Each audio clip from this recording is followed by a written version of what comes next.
Bon, salut tout le monde, bienvenue dans cette nouvelle vidéo. Et comme prévu, on va faire le deuxième passage d'engrais.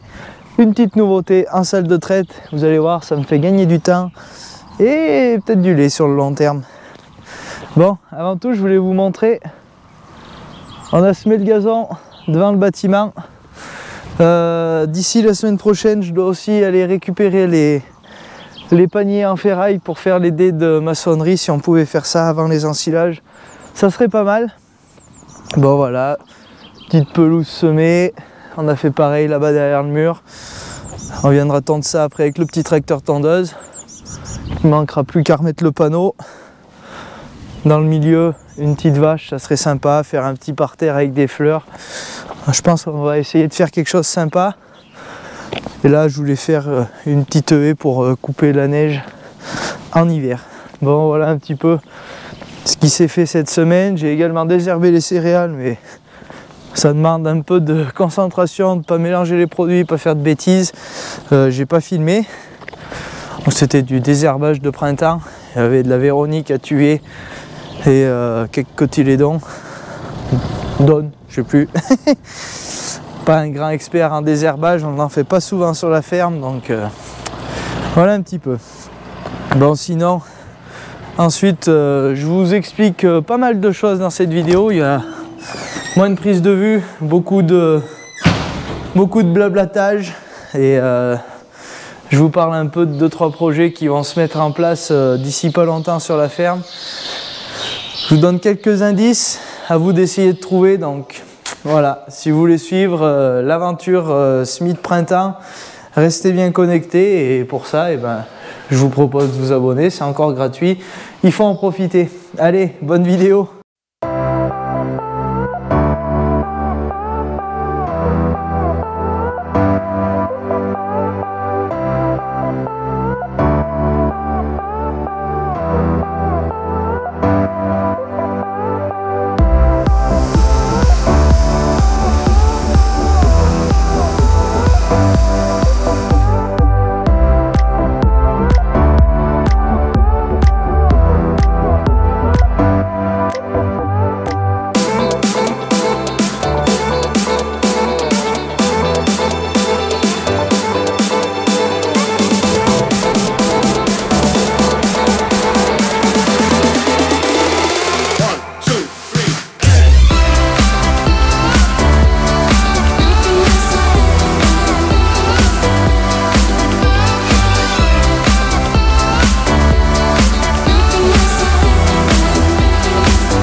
Bon, on est en fin de semaine, vendredi. Cette semaine, je vous ai pas filmé bien grand chose. J'ai fait du désherbage de céréales. J'avais pas envie de m'embêter avec la GoPro. Quelques bricoles à droite à gauche. Hier, on a semé la prairie devant le bâtiment, donc je vous ferai voir aussi, histoire que ça fasse propre. Et là, aujourd'hui, vendredi, je fais le deuxième apport sur les prairies. Je le fais maintenant parce que demain ils annoncent de la pluie et dimanche aussi. Donc les régras sont bien partis depuis le lisier et le premier passage. Donc là je vais faire le deuxième passage, comme ça j'aurai les 5-6 semaines d'intervalle entre le dernier passage et la récolte. Donc faire attention à ça, le temps que l'azote se minéralise bien. Donc toujours avec l'épandeur d'engrais Axis en 15 mètres et mon petit autoguidage. Donc là avec l'Arion, je mets 4 sacs et sans la masse. Donc quand je vous dis que les classes ils sont lourds, hop là, c'est pas pour rigoler. Bon voilà, tout est bon, il me reste juste à vérifier le facteur d'écoulement, si j'ai la bonne valeur là avec cet engrais, le NA27. Il faut que j'ai un facteur d'écoulement de 0,83, donc je vais dans réglage engrais. Là, ben, je vois que le facteur d'écoulement il est bon, mon point de chute aussi, je l'ai réglé manuellement en bas. Donc là on va mettre 150 kg hectares et voilà. Et ben, c'est tout bon. On va juste remettre le compteur à 0. Comme ça je saurai exactement ce que j'ai épandu et si... Enfin, ça me permet surtout de vérifier au fur et à mesure si ce que j'épands ça tombe juste. Donc quand j'ai fait 1 hectare au GPS, je vérifie que j'ai bien 150 kg qui soient sortis et pas 100 ou 200. Donc ça c'est assez précis là, l'épandeur d'engrais là. Donc c'est une pesée sur les disques et c'est par rapport au poids qui tombe que ça fait l'ouverture de trappe. Donc après il faut quand même, on peut avancer vite pour épandre, mais après il faut quand même être sur des vitesses régulières pour pas accélérer, d'un coup je vais à 15, d'un coup je vais à 20. Non, une fois qu'on est parti dans la longueur, il faut essayer d'avancer tout le temps à la même allure pour qu'il ait quand même le temps de suivre. Bon et ben voilà. Bon, sinon sur la salle de traite, on a installé une petite nouveauté cette semaine qui nous change la vie. Je vous expliquerai ça ce soir ou demain matin. Ce matin, j'avais pas la GoPro avec moi. J'avais plus de batterie sur mes micros, donc j'ai pas pu vous filmer. Je vous ai juste fait quelques prises de vue dans la salle de traite. Donc là, l'engrais, ben, un petit peu répétitif, mais bon, je voulais quand même vous filmer quelque chose pour cette semaine. Et on va aller faire un peu un tour de prairie en même temps qu'on écarte l'engrais. Je vois que donc là, vous voyez, c'est une première année et commence à être bien développé. Bon, les raies c'est pas encore pour tout de suite qu'on va les ensiler, mais je pense que les seigles vont pas traîner. D'ici une vingtaine de jours, ça devrait se lancer. Bon, et je vais pas pouvoir m'empêcher de vous le dire, mais il y a du lourd qui arrive là, pour le printemps, pour les semis de maïs. J'ai les confirmations que voilà, ça va pouvoir se faire et je suis super content. Je languis juste une chose, c'est qu'on attaque d'ensiler et vous inquiétez pas, vous allez voir du beau matos. Il n'y a pas beaucoup de monde qui sont au courant, juste un peu 2-3 personnes de mon entourage d'amis et voilà quoi, c'est... Vous verrez, je vous dis rien pour le moment. Seule chose que je vous laisse faire, c'est d'essayer de deviner et de patienter. Mais croyez-moi,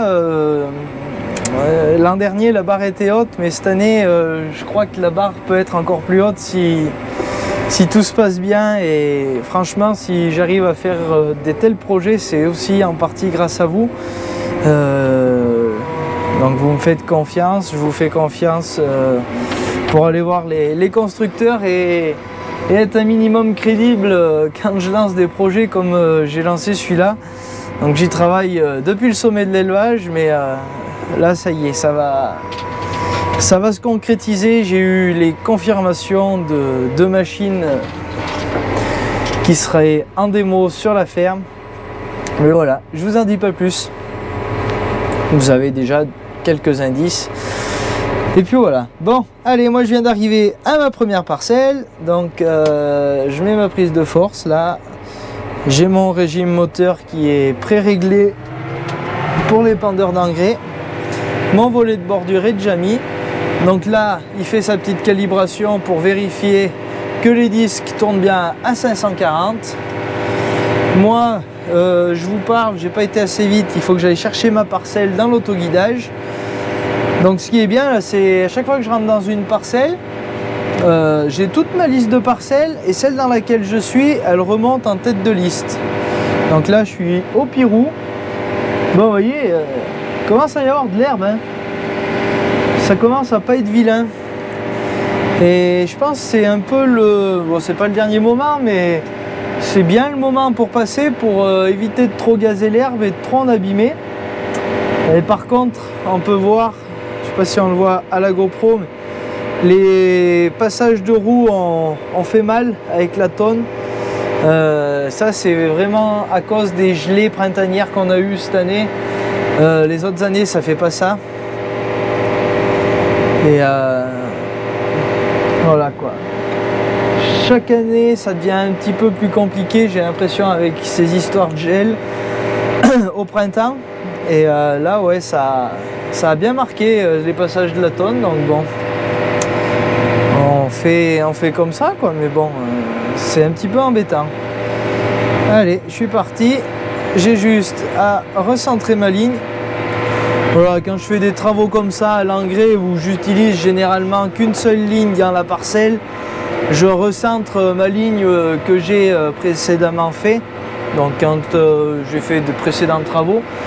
Et par contre, quand je sème ou que je fais les maïs, des choses comme ça, que je sème les maïs, je retrace toutes mes lignes dans le tour de parcelle, comme ça j'ai mes lignes qui sont calibrées. Parce que là, le problème de la recentrer, c'est que si je rechange de ligne, elle va se redécentrer. Donc là, j'ai fait ma ligne de référence. Maintenant, je fais mes tours, enfin mon tour. Et si, mais il commence à y avoir de l'herbe, hein. Là, s'il pouvait pleuvoir, allez, 15 mm minimum, faire fondre mon engrais entre samedi et dimanche, ça serait le top. La semaine prochaine, ils annoncent entre 16 et 22 degrés, donc temps idéal pour faire pousser l'herbe. On pourrait être pas mal et rattraper un peu le coup de gel qui nous a pénalisé au printemps. Voilà, je suis un peu bavard pendant cette vidéo, mais voilà, faut quand même expliquer un peu les choses et pas juste vous faire des jolies prises au drone et au tracteur. Je vois que ça vous plaît bien, mais vous inquiétez pas, vous n'allez pas être déçus pour ce qui arrive. Je vous dis, cette semaine est un peu calme. La semaine prochaine, il y a une nouveauté qui arrive sur l'exploitation, donc une nouveauté qu'on a acquis. Ceux qui ont suivi bien le processus et les histoires, ils devraient comprendre de quoi il va s'agir. Et je vous avais parlé aussi du passage au banc, donc ça c'est confirmé, on fait ça jeudi. Donc je vous ferai une vidéo spécialement dédiée au passage au banc. Allez, pronostic, combien sort l'action 810 au passage au banc? Moi, je veux pas trop m'avancer, mais je pense qu'il sort plus que prévu. Après, c'est peut-être qu'une impression, peut-être il sortira moins, peut-être il sortira juste ce qu'il faut. Mais je pense qu'il y a moyen de sortir une petite bricole de plus, ça pourrait être sympa, ça ferait voir que... Et ouais, le classe il marche. Non, je rigole.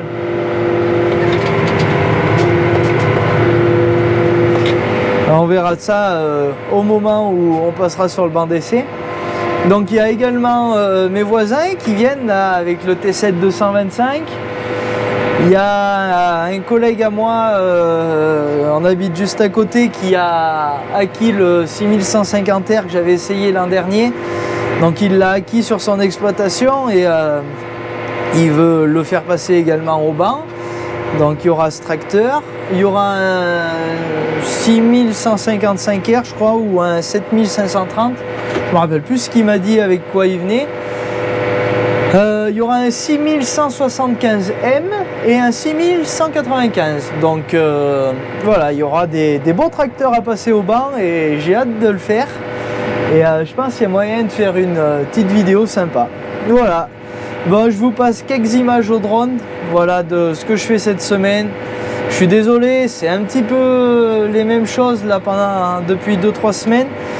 Mais bon, je me suis fixé des objectifs de sortir une vidéo par semaine.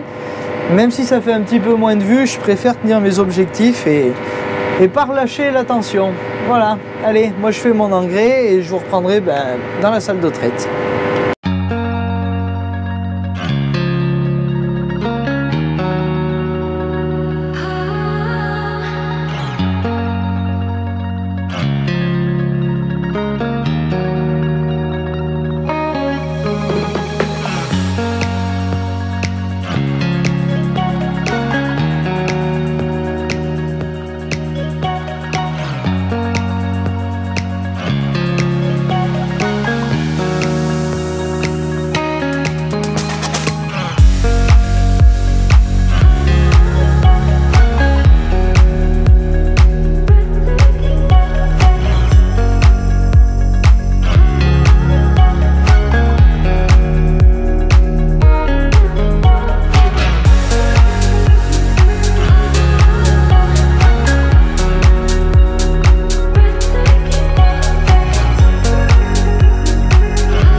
Bon, comme prévu, je vous prends le lendemain matin, donc là on est samedi, et comme vous le voyez, je suis tout seul à la traite.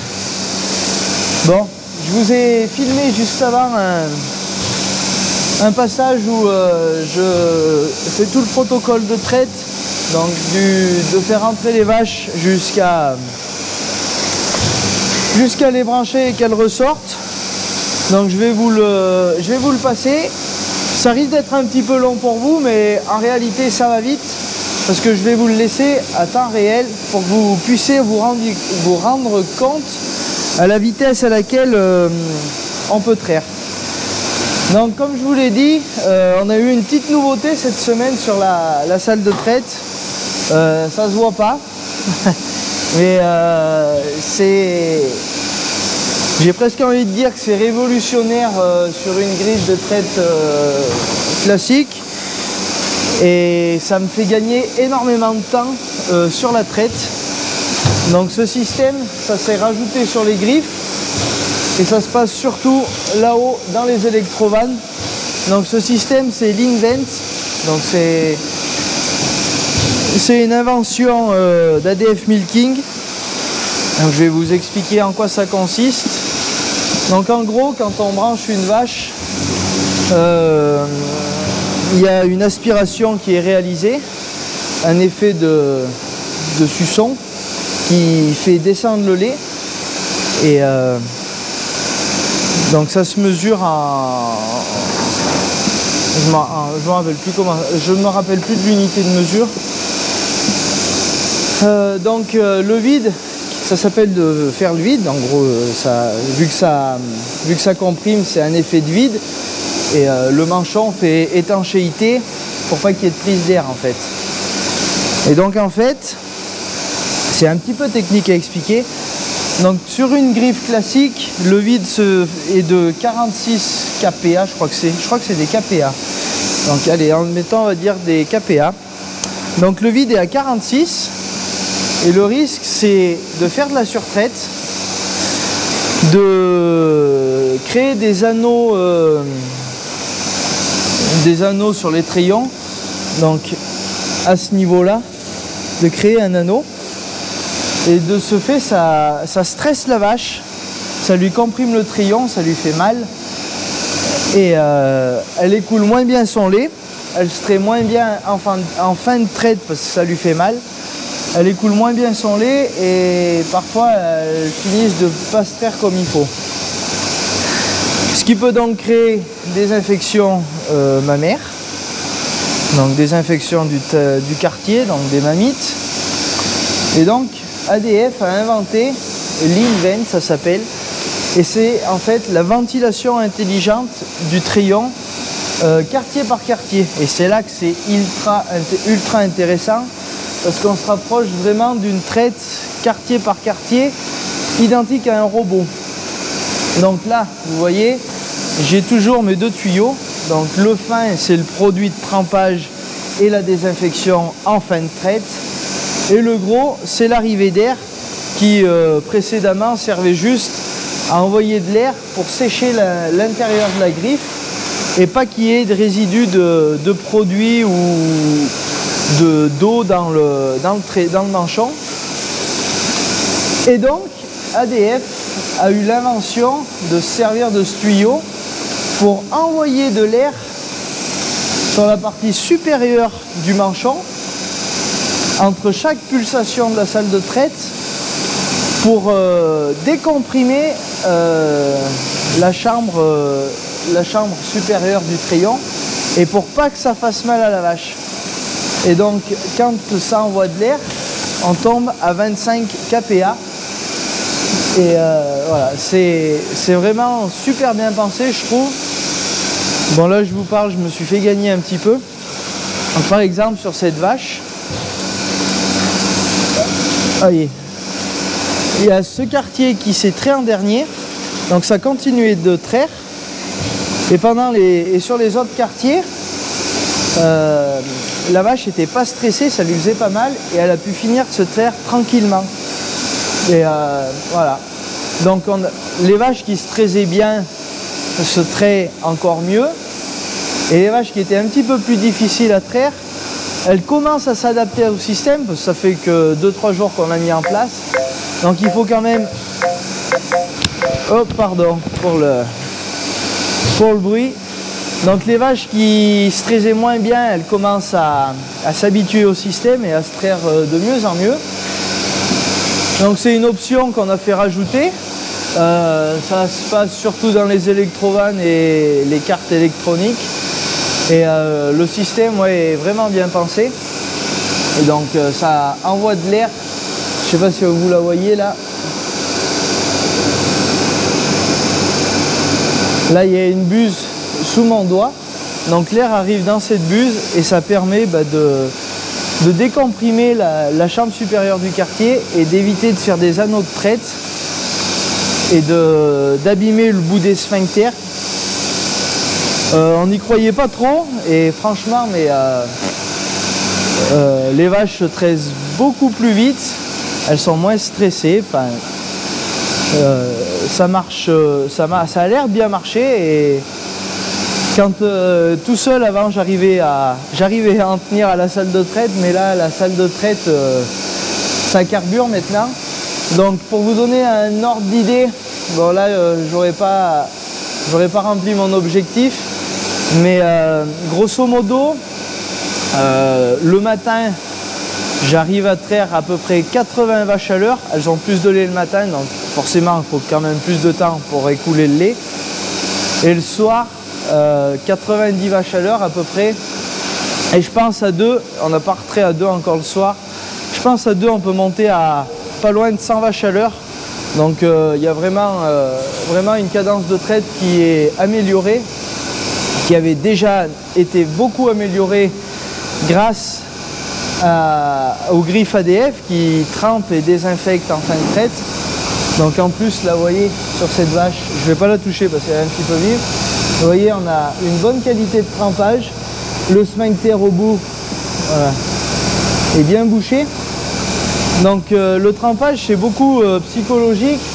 Au début on avait tendance à dire ouais, ça trempe pas super, il n'y en a pas jusqu'en haut.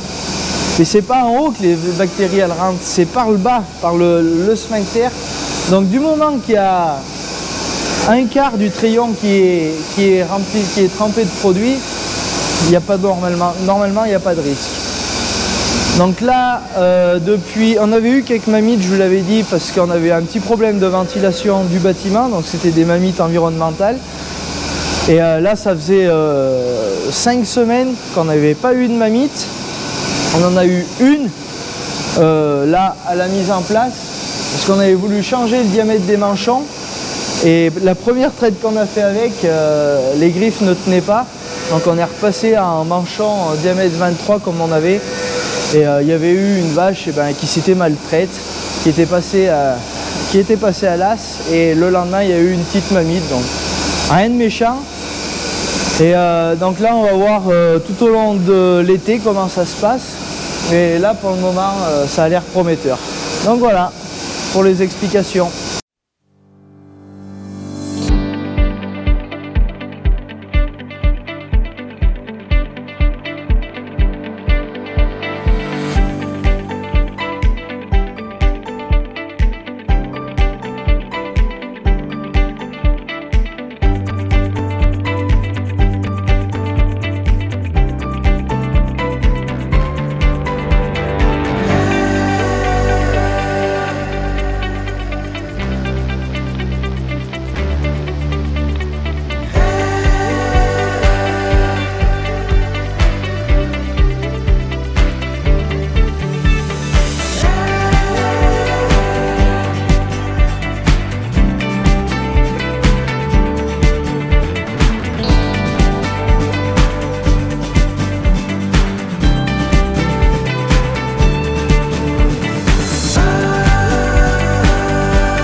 Bon, et bien voilà, on arrive à la fin de la vidéo. Je voulais vous parler d'une petite chose, d'un petit détail. C'était le dernier week-end où je passe sur autant de génisses dedans. Oula, lui il a pas l'air content là.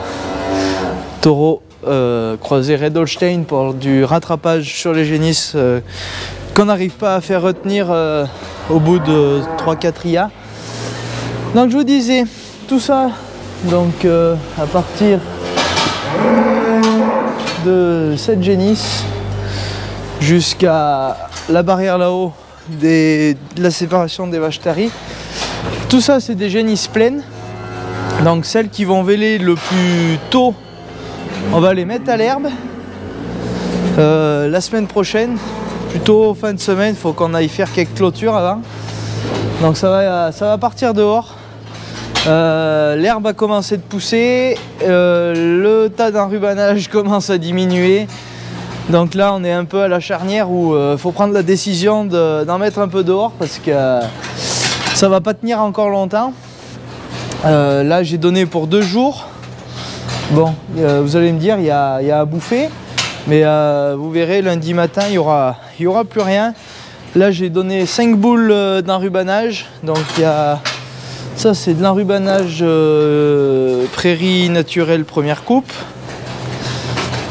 Là on a de la luzerne deuxième coupe.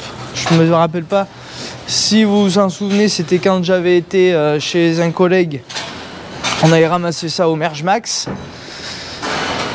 Et il y a également du régras de deuxième coupe. Il est dessous, non, il y en a une poignée là. Ça sent trop bon. Régras de deuxième coupe de 2021. Donc on a de la chance d'avoir des restes comme ça. Ensilage de seigle, le tas négocié, il n'y a plus rien. Donc là on les nourrit juste à l'enrubanage, et pour les caler à l'enrubanage il en faut quand même pas mal. Donc là c'est le lot prépa insémination. Et là les prépa vélage, donc dans les 2 box serpaillés. Tout à l'heure avec mon oncle on a tiré un veau, une vache, deuxième veau.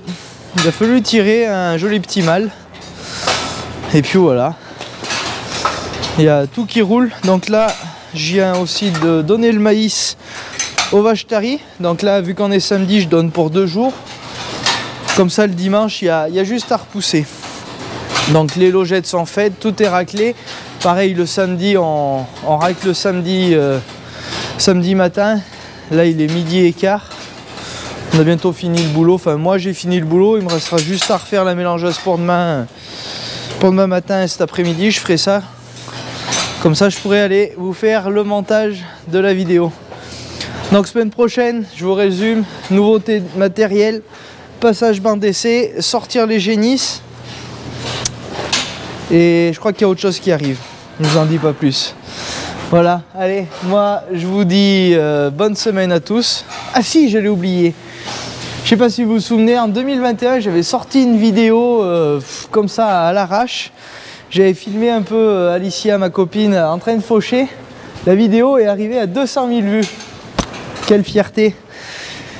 Donc ça me fait plaisir et on va essayer d'en refaire une au printemps.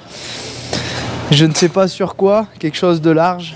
Un outil entre 9 mètres et 6 mètres. Voilà, je ne vous en dis pas plus. Allez, bon week-end et à la semaine prochaine. Salut!